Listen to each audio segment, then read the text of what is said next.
Welcome to A Mason's Work, the podcast where we review Masonic symbols and illustrate how they can be used to solve problems in everyday life.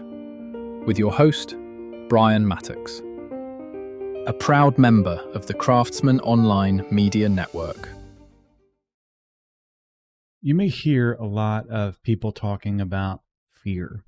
If you do self-development for any length of time, there will be a whole parade of people that will tell you that fear is not productive or not useful. So let's talk about that a little bit, because I think there's a lot to miss if you're not careful. And to be clear, I think a lot of folks aren't careful about this. Fear is super useful in what it does.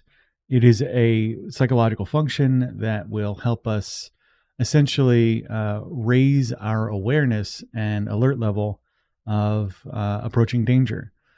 This is useful in the event that that danger is life-threatening, and less so when it's a fear that we create on our own internally that damages and drives our behavior.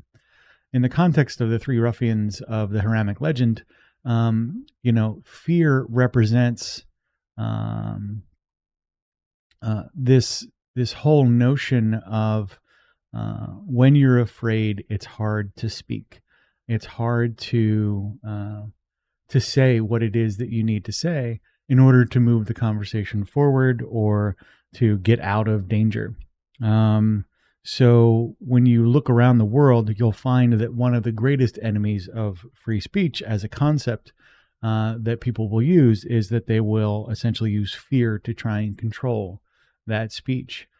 Internally, there is very likely some things that you don't say out loud. You won't say it to yourself. You won't say it to the people in your life. And so every time you essentially surrender to that fear, you are limiting your speech. In a lot of cases, that behavior itself does create meaningful problems. And so while I'm not trying to demonize fear as a function, it does serve a useful kind of purpose. For those of us that struggle with being fearful and having that fear drive our behavior in a way that is destructive, we need to have a better approach for understanding that. And you'll hear this as a recurring theme throughout the balance of the episodes this week. The very first step of any of these things is to be aware of them. So you just notice. Noticing is really the first step to all improvement. If you don't notice what it is you're feeling, if you don't notice the behaviors that you undertake when you feel afraid, you're never going to be able to get in front of that. So how does one notice these things, particularly when the emotional content of something like fear, for example, doesn't show up and announce itself in a lot of ways? Fear oftentimes masquerades as other things. It can masquerade as anger. It can masquerade, strangely enough, as care. It can masquerade as flattery. Fear hides itself in a lot of ways where it gets sort of re-expressed and reinterpreted. So when we start noticing these things, when we begin to look at our behavior that we find problematic, what is important is to work backwards. So when you have an experience where you're like, hey, I'm not sure that that was in my best interest, right? If you're doing that level of sort of meta-analysis, you want to work backwards from the behavior itself and try and figure out why. Why did this happen? What were the things that occurred before this? How did I feel before I acted this way? Now, if you're not somebody who does reflection well, one of the things that works for this is sometimes just a simple count. You might just count the number of times today. Think back, hey, how many times today did I feel angry?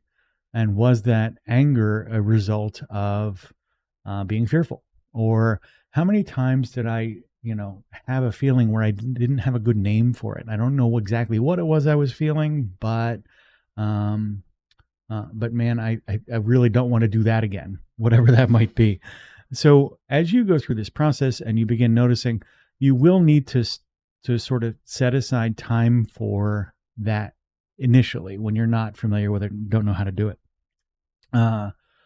This doesn't mean you have to, light the candle and sit in a special position or sit down with a journal and pour your heart out. It does mean you just need to stop and take a minute and think and reflect on the behaviors that you had in that given day. Again, fear, because of what it does, creates this, very rarely does it express itself in its own language. It expresses itself in other ways. It uses essentially the sort of cognitive toolkit or the emotional toolkit to essentially change its form in a way that is really, really quite subversive. So if you're struggling with being afraid, step one is to create some space on a daily basis for you to think about what's going on. What is making you afraid? How is that showing up? What behavior are you expressing that fear in the form of? Is your fear manifesting itself as anxiety? Are you then eating that anxiety with, foods that's not good for you? That's a problem of mine. So as you work through this, as you spend the time investing in yourself, create space for some of this reflection. And I think you'll find you're able to start minimally identifying which villain you are currently being assaulted by. The views represented in this podcast are those of the speaker alone and are not representative of any grand or subordinate lodge.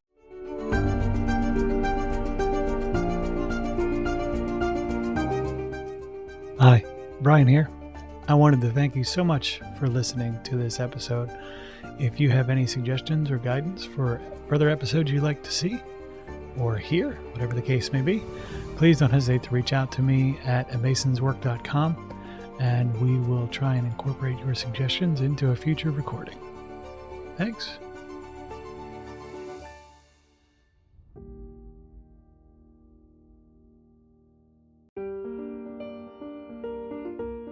Freemasonry teaches us that the true work is within, a lifelong journey of reflection, discipline, and discovery.